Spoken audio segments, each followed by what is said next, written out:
Hi guys, welcome back to my channel. இன்றைக்கி நம்ம பார்க்க போகிற டாபிக் என்னன்னு பார்த்தீங்கன்னா ப்ராப்ளம்ஸ் ஆன் ஏஜஸ். ஸோ இந்த டாபிக் ஒரு ஈஸியான அண்ட் ஆல்சோ ஒரு ட்ரிக்கான டாபிக். ரொம்ப ரொம்ப இன்ட்ரெஸ்டிங்காக இருக்கும். ஓகேவா? ஸோ இந்த டாப்பிக்கை பொறுத்தளவுக்கு நமக்கு சும்மா ஒரு இங்கிலீஷில் அவங்க வேர்டிங் கொடுத்துருப்பாங்க. அதை நம்ம மேத்தமெட்டிக்கல் எக்ஸ்பிரஷனாக ஒரு ஈக்குவேஷன் நம்ம ஃப்ரேம் பண்ணுற மாதிரி இருக்கும். அப்படி நம்ம ஃப்ரேம் பண்ணிட்டோம்னாலே அப்புறம் ஃபுல்லாக சிம்பிளிஃபிகேஷன் தான். சும்மா ஒரு 2-3 அன்னோன்ஸ் இருக்க போகுது, 2-3 ஈக்குவேஷன் இருக்க போகுது, இல்லை ஒரே ஈக்குவேஷன் இருக்க போகுது. நம்ம ஈஸியாக அவங்க என்ன கேட்டிருக்காங்களோ அதை மட்டும் சால்வ் பண்ணி நம்ம கொடுத்துட்றோம். ஸோ நமக்கு கொஞ்சம் கொஞ்சம் இங்கிலீஷ் டேர்ம்ஸ் அதில் தெரியணும். கரெக்டாக? ஸோ அதை நம்ம எப்படி மேத்தமெட்டிக்கலாக கன்வெர்ட் பண்ணுறதுங்கிறத இந்த ஃபஸ்ட்டு ஒரு இன்ட்ரோவாக கொஞ்சம் குட்டியாக பார்த்துடலாம். ஃபைன். ஸோ ஃபஸ்ட்டு ஏஜஸ்ன்னு எடுத்துக்கிட்டிங்கனாலே ப்ரெசன்ட் ஏஜ்னு ஒன்று இருக்கும். 10 வருஷம் இல்லை 15 வருஷத்துக்கு அப்புறம்னு ஒரு ஏஜ் இருக்கும். 10-15 வருஷத்துக்கு முன்னாடின்னு ஒரு ஏஜ் இருக்கும். கரெக்டாக? ஸோ எப்பப்பெல்லாம் ப்ரெசன்ட் ஏஜ்னு அவங்க கேட்குறாங்களோ அந்த ப்ரெசன்ட் ஏஜ் உங்களுக்கு தெரில அப்படின்னா எக்ஸ்ன்னு வச்சுக்கணும். அதே இது அவங்க வந்துட்டு ஏதோ ஒரு 10 வருஷத்துக்கு முன்னாடி ஏஜ் வந்துட்டு இந்த மாதிரி ஏதோ ஒன்று இருக்குது அப்படின்னு சொன்னாங்கன்னா அது வந்துட்டு எக்ஸ் மைனஸ் அந்த இயர். இப்போ வந்து 10 அப்படின்னா எக்ஸ் மைனஸ் 10 வச்சுக்கணும். அதே இது ஆஃப்டர் இல்லை ஹென்ஸ் இந்த மாதிரி ஒரு கீவேர்ட் யூஸ் பண்ணி சொன்னாங்க அப்படின்னா எக்ஸ் ப்ளஸ் 10 சொல்லி எழுதிக்கணும். ஃபார் எக்ஸாம்பிள், இப்போ உங்களோட ஏஜ் வந்துட்டு 21 இருக்குது. அப்போ 10 இயர்ஸ்க்கு முன்னாடி என்னவாக இருக்கும்? 11 இருக்கும். 10 இயர்ஸ்க்கு அப்புறம் என்னவாக இருக்கும்? 31 இருக்கும். புரிஞ்சுதா? ஸோ இது வந்துட்டு ஃபஸ்ட்டு ஒரு சின்ன ஒரு பேசிக். இப்போது செகண்ட் ஒரு பேசிக்குள்ளே போகலாம். Father's age is thrice or 3 time of his சன்னு சொல்லி கொடுத்துருக்காங்க. அப்போது இது நம்ம எப்படி எக்ஸ்பிரஷனாக கொண்டு வர்றது அப்படின்னு பார்த்தீங்கன்னா, father age is equal to 3 into son's age. ஓகேவா? இதில் நிறைய பேர் என்ன ஒரு மிஸ்டேக் பண்ணுவாங்கன்னா 3 into father's age is equal to son's ஏஜ்னு போட்டுருவாங்க. இது வந்து சும்மா பிகினர்ஸ் யூஸ் பண்ணுற ஒரு மிஸ்டேக் தான். இது பொதுவாக அவங்க வந்து விடுவாங்க இந்த மிஸ்டேக்கு. ஸோ இதை நம்ம ரெக்டிஃபை பண்ணுறக்காண்டி தான் இதை அவருக்கு நான் அழுத்தி சொல்கிறேன். ஏன்னா எப்பப்பெல்லாம் உங்களுக்கு வந்து ஆன்சரில் ஃபாதரோட ஏஜ் கம்மியாக சன்னோட ஏஜ் வருதோ, ஓகே, அப்போ ஃபாதரோட ஏஜ் வந்து 10 வந்திருக்கு, சன்னோட ஏஜ் வந்து 13 வந்திருக்குன்னா அந்த இடத்துல நீங்கள் ஏதோ தப்பு பண்ணியிருக்கீங்கன்னு அர்த்தம். Just go and rerevise your answers. ஓகேவா? எல்லா ஸ்டெப்பையும் நீங்கள் ரீரிவைஸ் பண்ணும்போது உங்களுக்கு தெரிஞ்சிடும் எங்கே உங்களுக்கு நீங்கள் தப்பு விட்ருக்கீங்கன்னு. ஸோ அதுதான் ஒரு செகண்ட் இதில் ஒரு மேத்தமெட்டிக்கல் எக்ஸ்பிரஷன். ஓகே, இப்போ தேர்ட் மேத்தமெட்டிக்கல் எக்ஸ்பிரஷனாக எப்படி மாற்றுறங்கிறத கொண்டு போகலாம். இப்போது ரேஷியோஸில் கொஸ்டின் கொடுப்பாங்க. லைக் 2 பேரோட ஏஜ் கொடுத்துருவாங்க, அதை ரேஷியோவில் கொடுப்பாங்க, டேரக்டாக கொடுக்க மாட்டாங்க. ஓகேவா? இப்போ இந்த இடத்துல 3:4 இருக்குன்னா மேபி இது காமன் மல்டிபிள் 2ஆக இருக்கலாம், 3ஆக இருக்கலாம், 4ஆக இருக்கலாம், என்ன வேணாலும் இருக்கலாம். பட் ஆனால் இதோட ரேஷியோ இவ்வளோ தான். அதே இது ஆஃப்டர் 5 இயர்ஸ் அவங்களோட ரேஷியோ இப்படி மாறிடுச்சு அப்படின்னு சொல்லிடுவாங்க. அப்போது இதை எப்படி நம்ம எக்ஸ்பிரஷனாக எடுத்துக்கணும்னா, எப்பயுமே பொதுவாக அந்த மாதிரி ரேஷியோவை கொடுத்துட்டாலே என்ன பண்ணுவோம்? காமனாக ஒரு மல்டிபிளை எக்ஸ்ன்னு சொல்லி நம்மளே இன்ட்ரடியூஸ் பண்ணுவோம். அதே மாதிரி இங்கேயும் இன்ட்ரடியூஸ் பண்ணிக்கணும், 3x 4xன்ட்டு. ஆஃப்டர் 5 இயர்ஸ் இந்த கீவேர்டு வந்து என்ன பண்ணணும்? ப்ளஸ் சிம்பிள் ஆட் பண்ணிடணும். ஸோ +5 இங்கேயும் +5 ஈக்குவல் டு 7:9. அப்போ 7/9. ஸோ இதை நம்ம சிம்பிளிஃபை பண்ணோம்னா இந்த எக்ஸோட வேல்யூ கிடச்சிருமா? அதை வச்சு அவங்க என்ன கேட்குறாங்களோ அதை ஃபர்தராக ப்ரொசீட் பண்ணிடணும். எப்படி? இப்போ ஒரே வந்து இந்த ஃபஸ்ட்டு பர்சனோட கேட்டாங்கன்னா 3 இன்ட்டு அந்த எக்ஸ் வேல்யூ, அதே செகண்ட் பர்சன் கேட்டால் 4 இன்ட்டு எக்ஸ் வேல்யூ. அவ்வளோதான். ஓகேவா? ஸோ இவ்வளோ தான் மொத்தமே. இப்போ நம்ம ஃபஸ்ட்டு கொஸ்டின்குள்ளே இறங்கலாம். எப்பயுமே நான் வந்து இந்த மாதிரி வந்துட்டு நான் கொஸ்டின்ஸ் உங்களுக்கு சொல்லும்போது ஃபஸ்ட்டு அந்த கொஸ்டின்ஸை நீங்கள் பார்த்து உங்களுக்கு புரிஞ்சிச்சு அப்படின்னா நீங்களே ட்ரை பண்ணிடுங்க வீடியோவை பாஸ் பண்ணிவிட்டு. அப்படி ஒருவேளை உங்களுக்கு புரியலை கொஸ்டினே அப்படின்னா நீங்கள் கண்டினியூ பண்ணலாம். அதே மாதிரி உங்களுக்கு ஆன்சர் அங்கே வந்துருச்சு, அதை கிராஸ் செக் பண்ணணுன்னாலும் இங்கே பார்த்துக்கலாங்க. ஓகேவா? ஸோ பிளைண்டாக நீங்கள் வந்துட்டு நான் சொல்யூஷன் போட்டதுக்கப்புறம் அதை நீங்கள் போட்டு பார்க்காதீங்க, முதல்ல ட்ரை பண்ணி பாருங்கள். அப்போனா தான் உங்களுக்கு வந்துட்டு புரியும். ஏதாச்சும் ஒரு மிஸ்டேக் நீங்கள் விடுவீங்க, அதை திரும்ப கற்றுக்கும் போது நல்ல ஞாபகம் இருக்கும். Okay, fine. So first question கூட போயிடலாம். The ratio of ages of Tina and Rakesh is 9:10 respectively. 10 years ago the ratio of their ages was 4:5 respectively. What is the present age of Rakesh? So இந்த மாதிரி is to அதாவது ரேஷியோவில் வந்துச்சுன்னா என்ன பண்ண சொல்லியிருக்கேன்? ஃபஸ்ட்டு 9xன்னு எடுத்துக்கணும், கீழே 10xன்னு எடுத்துக்கணும். ஓகே, இப்போது 10 இயர்ஸ்க்கு முன்னாடி அப்படின்னா மைனஸ். ஸோ -10, இங்கேயும் ஒரு -10 which is equal to என்ன இருந்துச்சா? 4:5 வந்துச்சா? அப்போ 4/5. அவ்வளோதான். இந்த எக்ஸ்பிரஷன் நீங்கள் கொண்டு வந்துட்டீங்கனாலே சிம்பிளிஃபிகேஷன் தான். Just go and do it. So இது இந்த பக்கம் கொண்டு போகலாம். So 45x - 50 is equal to 40x - 40. இப்போது இந்த 50 இந்த பக்கம் வருது, இந்த 40 அந்த பக்கம் போகுது அப்படின்னா 5x is equal to 10. So x is equal to 2. Okay, இப்போது x வந்து 2ன்னு கிடச்சிருச்சு. அவங்க வந்துட்டு என்ன கேட்குறாங்க, ராகேஷோட ஏஜ் கேட்குறாங்க. அப்போ என்ன பண்ணணும், 10 × 2ன்னு சொல்லி போட்டால் போதும். ஸோ இதுக்கு என்ன வந்திருக்கும், 20. ஸோ 20 தான் ராகேஷோட ஏஜ். நான் ஆல்ரெடி சொல்லியிருக்கேன்.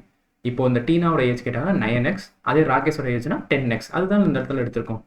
So simple, right? So second கொஸ்டின்களுக்கு போகலாம். Sameer's age is 1/4 of his father's age and 2/3 of his sister Reema's age.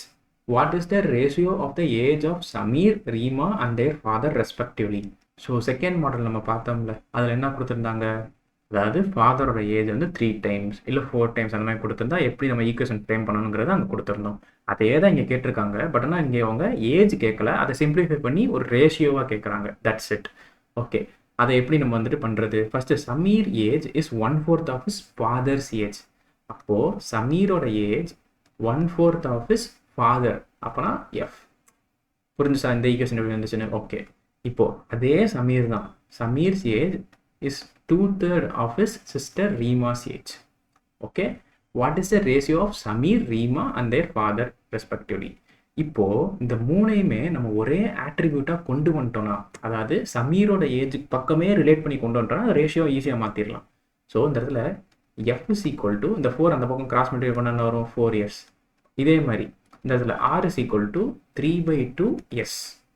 ஓகேவா? இப்போ ரேஷியோ நம்ம கண்டுபிடிக்கணும்னா சமீரோட ஏஜ் எஸ் தான், ஆனால் ஃபாதரோட ஏஜ் என்னது 4 years.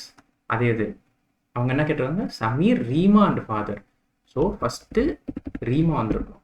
அப்போ ரீமாவோடது என்னது 3/2 S is to 4 years. So இதை நம்ம இன்னும் எப்படி எழுதிக்கலாம் அப்படின்னா, இந்த 2வை கிராஸ் மல்டிப்ளை பண்ணால் வேலை முடிஞ்சிச்சு. So 2s is to 3s is to 8s. That's it. So இதுதான் நம்மளோட ரேஷியோ. இப்போ எஸ் எல்லாமே காமனாக தான் இருக்குது. ஸோ எல்லாத்தையும் கேன்சல் அவுட் பண்ணிடுங்க. அப்போ எனக்கு என்ன வந்திருக்கும், 2:3:8. ஸோ இதுதான் அவங்களோட ரேஷியோ. புரிஞ்சுதா? ஓகே, ஸோ தேர்ட் கொஸ்டின்களுக்கு மூவ் ஆன் ஆகலாம். The age of father 10 years ago was twice the age of his son.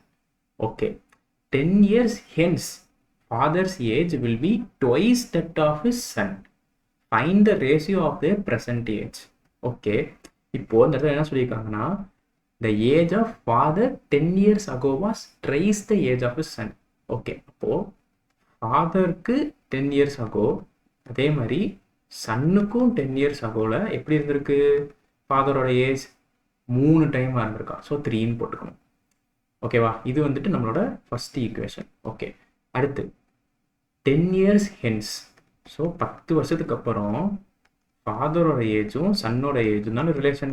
அது எப்படி இருந்திருக்கா, ஃபாதரோட ஏஜ் ட்வைஸாக மாறிடுச்சா. ஓகேவா? ஸோ இது வந்து நம்மளோட செகண்ட் ஈக்குவேஷன். இப்போ இந்த ரெண்டையும் நம்ம சால்வ் பண்ணி ஏதோ ஒரு சப்ஸ்டியூஷன் மெத்தடோ இல்லை ஆட் அண்ட் சப்ராக்ஷன் மெத்தடோ போட்டால் ஆன்சர் வந்துடும். ஓகே, இதை எப்படி சால்வ் பண்ணுறது? f - 10 is equal to 3s - 30. இந்த இடத்துல அடுத்து இது இந்த பக்கம் கொண்டு வந்துட்டோம்னா, இல்லை இதை இந்த பக்கம் கொண்டு வந்துட்டோம்னா 3s - f is equal to 20ன்னு வந்துடும். ஸோ இது வந்து நம்மளோட ஈக்குவேஷன் 1. ஓகே, இப்போ இந்த பக்கம் எப்படி கொண்டு வரலாம், f + 10 is equal to 2s + 20. இப்போது இந்த f இந்த பக்கம் கொண்டு வருவோம். 2s - f is equal to -10. So இது நம்மளோட செகண்ட் ஈக்குவேஷன். இப்போ இந்த ரெண்டு ஈக்குவேஷன் நம்ம சால்வ் பண்ணால் நமக்கு ஆன்சர் கிடச்சிரும். ஸோ இதை நான் இந்த இடத்துல போட்டுக்கிறேன். 2s - f is equal to -10. இப்போது இந்த இடத்துல ப்ளஸ்ஸாக மாற்றிக்கிறேன், இந்த இடத்துல ப்ளஸ்ஸாக மாற்றிக்கிறேன், இங்கேயும் மைனஸ். ஜஸ்ட் மைனஸாக மல்டிப்ளை பண்ணியிருக்கேன் எல்லா டேர்ம்லையும். ஓகேவா? ஸோ இதுவும் கேன்சல் ஆகிரும். அதே மாதிரி இந்த இடத்துல என்ன கிடச்சிருக்கும், 13 கிடச்சிருக்கும். இந்த இடத்துல எஸ்ன்னு கிடச்சிருக்கும். So S is equal to 13 வந்துச்சு. அதாவது சன்னோட ஏஜ் வந்துட்டு 30 ஆமாம். ஓகேவா? அவங்க என்ன கேட்குறாங்க, ப்ரெசன்ட் ஏஜோட ரேஷியோ கேட்குறாங்க. ஸோ ஏதோ ஒரு ஈக்குவேஷனில் போய் நீங்கள் இந்த எஸ்ஸை சப்ஸ்டியூட் பண்ணிங்கன்னா உங்களுக்கு ஆன்சர் கிடச்சிடும். கரெக்டாக? ஸோ நான் வந்துட்டு ஏதோ ஒரு ஈக்குவேஷன் எடுத்துக்கிறேன். இந்த ஃபஸ்ட் ஈக்குவேஷன் எடுத்துக்கிறேன். ஃபஸ்ட் ஈக்குவேஷன் எடுத்துக்கிட்டா இதில் என்ன சொல்லியிருக்காங்க, 3s - f is equal to 20ன்னு சொல்லியிருக்காங்க.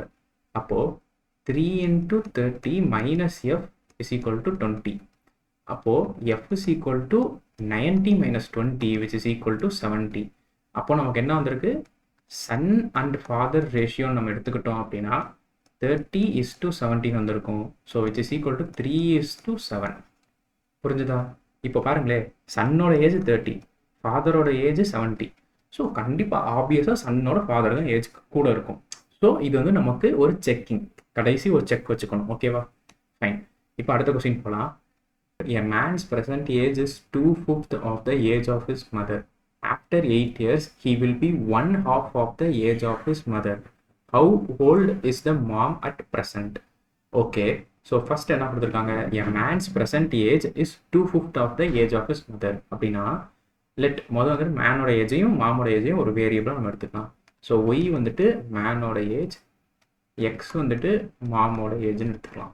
ஓகே, இப்போ ஃபஸ்ட்டு ஒய், அதாவது மேனோட ஏஜுக்கும் மாமோட ஏஜுக்கும் என்ன ரிலேஷன் இருக்கா, 2/5.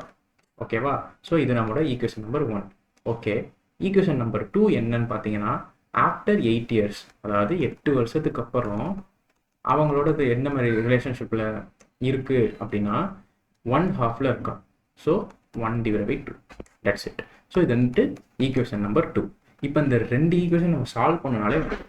ஸோ அந்த ஈக்குவேஷன் நம்பர் 1 கொண்டு போய் இங்கே போய் சப்ஸ்டியூட் பண்ணால் முடிஞ்சா. Okay, just substitute it. So 2/5x + 8 is equal to x/2 + 4.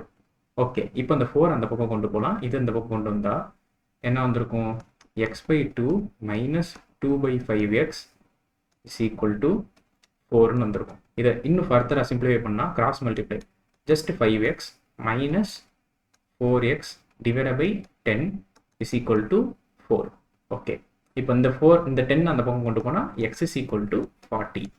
So மாமோட ப்ரெசன்ட் ஏஜ் என்னவா, 40. ஸோ அதுதான் அவங்களும் கேட்டிருக்காங்க. So 40 is my answer. Okay, next கொஸ்டின்குள்ள போகலாம். The ages of 2 persons differs by 16. If 6 years ago the elder one be 3 times as old as the younger one, find their present ages. Okay, இப்போ என்ன கொடுத்துருக்காங்க, difference கொடுத்துருக்காங்க. ஓகேவா? அப்போது ஓல்டரோட age வந்துட்டு எக்ஸ்ன்னு எடுத்துக்கிறேன், யங்கரோட ஏஜ் வந்துட்டு ஒய்ன்னு எடுத்துக்கிறேன். இதுகளோட டிஃபரன்ஸ் என்னவா, 16. ஓகே, இது equation number 1. Okay, equation number 2 என்னது, 6 இயர்ஸ்க்கு முன்னாடி. ஸோ ஓல்டரும் 6 இயர்ஸ்க்கு முன்னாடி, யங்கரும் 6 இயர்ஸ்க்கு முன்னாடி என்ன ரிலேஷன், இந்த இடத்துல the older one be 3 times as old as the younger. So இதில் யங்கர் யார், இந்த ஒய் தான். ஸோ இந்த இடத்துல 3 மட்டும் மல்டிப்ளை பண்ணால் முடிஞ்சிச்சு. ஸோ இது வந்துட்டு ஈக்குவேஷன் நம்பர் 2. இப்போ இந்த ரெண்டையும் சால்வ் பண்ணால் நமக்கு ஆன்சர் கிடச்சிரும். ஸோ இந்த இடத்துல இது ஓல்டர், அதனால தான் இதை முன்னாடி நான் போட்டிருக்கேன். எக்ஸ் வந்துட்டு ஓல்டர்ன்றனால தான் முன்னாடி போட்டிருக்கேன். அப்படி இல்லைனா எப்படி இந்த இடத்துல பாசிட்டிவ் நம்பர் கிடைக்கும், புரியுதா? ஓகே, இந்த இடத்துல நீங்கள் வந்து ஈக்குவேஷனில் தப்பு பண்ணிடக்கூடாது, ஏன்னா சிம்பிளிஃபை பண்ணதுக்கப்புறம் மொத்தமாக தப்பாகிடும். Okay, fine. இப்போ இதுக்கு மேலே என்ன பண்ணலாம், இந்த இடத்துல x - 6 is equal to 3y - 18. இப்போது இந்த பக்கம் இந்த 3y கொண்டு வந்துட்டோம்னா which is equal to -12. So இது வந்து என்னோட ஈக்குவேஷன் நம்பர் 2. கரெக்டா? ஓகே, இப்போது இதை கொண்டு போய் இந்த இடத்துல நான் சப்ஸ்டியூட் பண்ண போகிறேன். So x - 3x is equal to -12.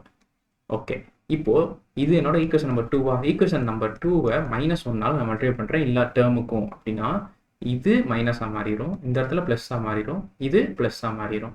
Okay, அப்போது இந்த எக்ஸ் கேன்சல் ஆகிரும். இந்த இடத்துல எனக்கு என்ன வந்திருக்கும், 2y is equal to, இங்கே எனக்கு என்ன வந்திருக்கும், 28.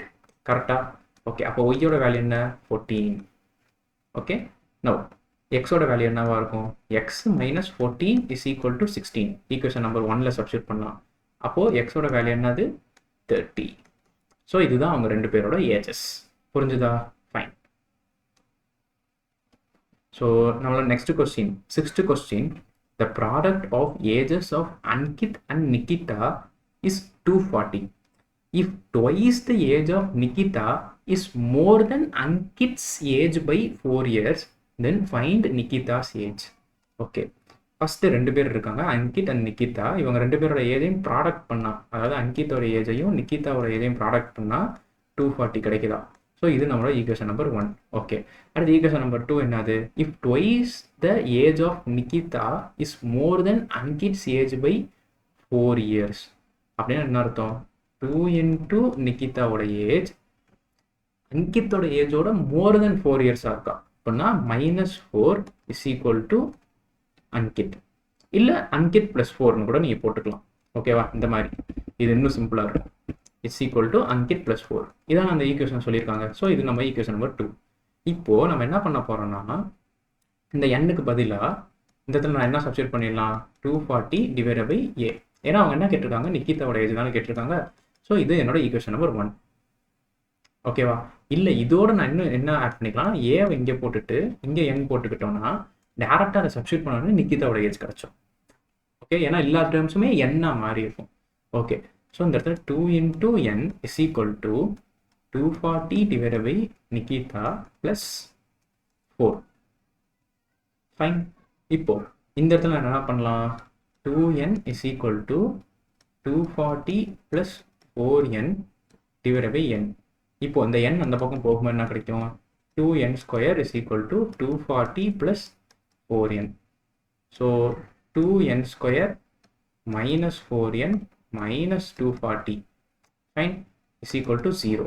இப்போ இது ஒரு குவாட்ரட்டிக் ஈக்குவேஷனாக மாறிடுச்சு. இப்போ திரும்ப சால்வ் பண்ணலாம். n square minus 2n minus 120 is equal to 0. Okay, இப்போ 120 இதுக்கு நான் வந்துட்டு ஜஸ்ட் ஒரு டிவிஷன் மெத்தட் போட்டேன்னா கிடச்சிடும் ஆன்சர். கரெக்டாக? ஓகே, ஸோ 2 60 2 30 2 15 5 3 அவ்வளோதான். ஓகே, இப்போது இதில் எந்தெந்த நான் கொண்டு வந்தேன்னா இதுக்கு எனக்கு ஆன்சர் கிடைக்குங்கிறத நம்ம பார்க்கலாம். ஸோ மல்டிப்ளை பண்ணால் 120 கிடைக்கணும். அதே இது மைனஸோ இல்லை ஆடோ ஏதோ ஒன்று பண்ணோம் அப்படின்னா நமக்கு -2 கிடைக்கணும். இந்த இடத்துல என்ன நமக்கு சிம்பிள் வந்திருக்கு, மைனஸ் வந்திருக்கு அப்படின்னா ஒரு இது மைனஸ்னும் இன்னொரு ஆடுன்னு இருக்கணும்.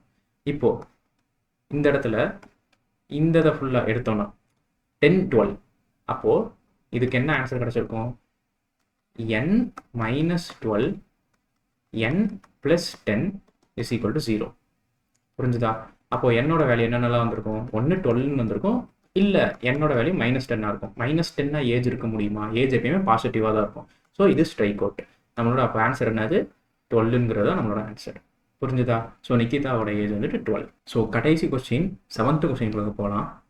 A is older than B as he is younger than C. If sum of ages of B and C is 68 years, what is the present age of A? Okay, A வந்துட்டு பியை விட எவ்வளோ மூத்தவராக இருக்காரோ அவ்வளோ சிக்கு இளையவர். அப்படின்னா என்ன வரும், A minus B is equal to C minus A. புரிஞ்சுது அந்த ஈக்குவேஷன் எப்படி ஃபார்ம் ஆயிருக்குது. ஸோ இது வந்து ஈக்குவேஷன் நம்பர் 1. ஈக்குவேஷன் நம்பர் 2 என்ன கொடுத்துருக்காங்க, B plus C is equal to 68ன்னு சொல்லி கொடுத்துருக்காங்க. இது ஈக்குவேஷன் நம்பர் 2. ஓகே, இதை ஃபர்தராக இப்போ நம்ம சால்வ் பண்ண போகிறோம். எப்படி பண்ணலாம், இந்த A வந்த பக்கம் கொண்டு வந்துட்டா 2A is equal to C minus B. So இது என்னோட ஈக்குவேஷன் நம்பர் 1. சாரி, இந்த C plus B. ஓகேவா? இப்போ இந்த இடத்துல எனக்கு என்ன வந்திருக்கு, B plus C is equal to 68ன்னு வந்திருக்கு. அப்படியே இதை கொண்டு போய் இங்கே சப்ஸ்டியூட் பண்ணிடுங்களே. அப்போ 2A is equal to 68. அப்போ A என்ன கிடைக்கும், 34. ஸோ ஏயோட ஏஜ் என்னது, 34. அவ்வளோதான். ஸோ இந்த மாதிரியான கொஸ்டின்ஸ் வந்துட்டு படிக்கும்போது டஃப்பாக இருக்கும். ஆனால் இந்த கீவேர்ட்ஸ், அதாவது இந்த இங்கிலீஷ் மீனிங்கை எப்படி மேத்தமெட்டிக்கல் எக்ஸ்பிரஷனை நீங்கள் கொண்டு வந்துட்டீங்களோ அவ்வளோதான். 3 ஸ்டெப் தான் ஆன்சர் வந்துருச்சா. ஸோ இந்த ப்ராப்ளம்ஸ் ஆன ஏஜஸ் ரொம்ப ரொம்ப ஈஸி. இது போக ஃபர்தராக சில ப்ராக்டிஸ் ப்ராப்ளமும் இந்த பிளேலிஸ்ட்டில் நம்ம பார்க்கலாம். ஸோ இந்த வீடியோவில் நீங்கள் நிறையா கற்றுருப்பீங்கன்னு நான் நம்புகிறேன். ஸோ இந்த வீடியோ பிடிச்சிருந்துச்சு அப்படின்னா சப்ஸ்கிரைப் பண்ணுங்கள், லைக் பண்ணுங்கள். இந்த வீடியோ கடைசி வரைக்கும் பார்த்ததுக்கு ரொம்ப ரொம்ப நன்றி. தேங்க்யூ.